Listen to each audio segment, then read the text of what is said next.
Alright, how we doing, folks? Rich Van Tassel here with you. It is Monday, February 20th, 2017. Of course, the big news is DeMarcus Cousins getting traded to the New Orleans Pelicans from the Sacramento Kings. Of course, I did not do the weekly NBA report yesterday. We had the All-Star break.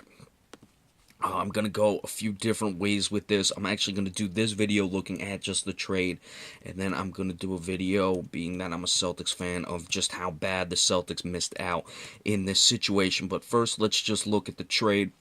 Sacramento Kings are sending Omri Caspi along with Cousins. Caspi's not even that bad of a player either. That's what's really surprising about how awful this trade is. Caspi's numbers this year aren't that impressive, but he's a guy who certainly has potential. He's still pretty young. I've seen him, do things in the league. Only averaging just under 6 points thus far this season, but he has, in his rookie season, he put up over 10. Last year, put up over 11. A guy who has shot over 40% from behind the arc at times.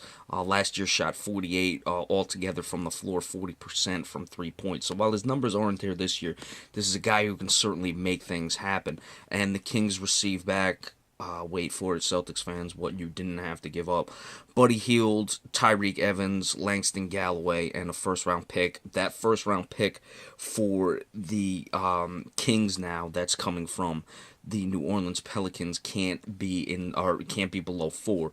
And of course, the Pelicans are only going to improve this year now that they have DeMarcus Cousins on the team. Tyreke Evans, career 16.3, 5.2. This year only 9.5, 3.5. This is a guy, I did a player focus on him last year. At times he's good, at times he's not bad, but just can't really get it together. He can't really stick with a team. So, and he played for Sacramento. He was drafted by Sacramento, if I'm not mistaken. So, this isn't really, a guy who's... He's not a bad player, but he's just, nothing spectacular. Buddy Hield, of course, what was he, the 6th overall pick this year, 5th or 6th? 6th, that is. Only 8.6 points this year. He's still got a ways to go, and frankly, I like Buddy Hield coming into this year. I wanted the Celtics to draft him. I mean, I would have considered putting Buddy Hield, maybe not number 1 or number 2, but certainly up there. So, he hasn't really come along. Now, as far as what's this going to do for we'll look at the Pelicans first. Now, the Kings and the Pelicans, the Kings actually have the better record than the Pelicans, 24-33 to 23-34. The Kings are the 9th team. They're 1.5 behind the Denver Nuggets, or 25-31 in that playoff chase. The New Orleans Pelicans are 23-34, 2.5 back. You have Portland sandwiched in there at 23-33. So you have a 8th spot that you're looking at the bottom of the Western Conference there, that is probably going to be a team below 500. Even now that New Orleans has DeMarcus Cousins, of course they're going to pair him with Anthony Davis moving forward. What would they have to close to get to 500? 18-7, certainly possible, but I think it's going to take a little bit of time to get those two together. Who's going to, have the ball at time, or not have the ball, but who's going to be the time when, Cousins is going as opposed to when Anthony Davis is going. These are two guys, Marcus Cousins stretches the floor a little bit better than Anthony Davis does. DeMarcus can knock out behind the 3-point line. Anthony Davis to some extent, but not really as well as DeMarcus Cousins can do it. Of course, you look at the guards now. You have Jrue Holiday, who I always think has been a pretty underrated point guard. He's putting up 16.3 and 7.5 assists. Look for his assist numbers to go up.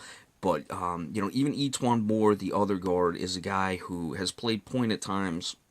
I think he can handle the ball. So you're not really, while you give up Buddy Hield, for what you need with this team, you just need guys to get the ball up the court and be able to get into the offense. And you need some guys like a Moore, Jrue Holiday.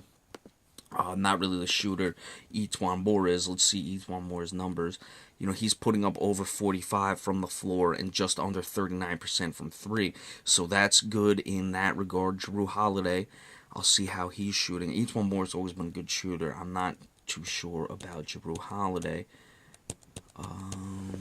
He's a guy who's just under 47 and just under 40 from three. So you look at the dynamic. I don't see any reason why the Pelicans can't come back and get that eighth spot. We'll have to see. Portland, I still think, is a team that has way too much talent and is a team that, is certainly still going to be in there once they figure it out. I've expected a lot from Portland this year. It just hasn't come along.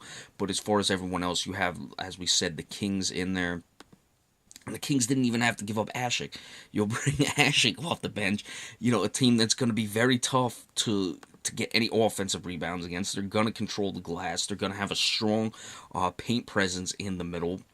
It's going to be tough to score on. I mean, we'll get more into this later, but you look at New Orleans possibly getting that 8th spot, playing a team like the Golden State Warriors. That would give the Warriors fits. If you're able to pressure your guards on Steph Curry, Klay Thompson, of course, you have a lot of erasers in the back. You're not going to be giving up second shots to a team like the Warriors. Now, I don't think this team would be able to beat the Warriors at some point, but certainly if they get that 8th spot, and they wouldn't be able to get anything above 8 unless a team like Oklahoma City and Memphis completely collapse.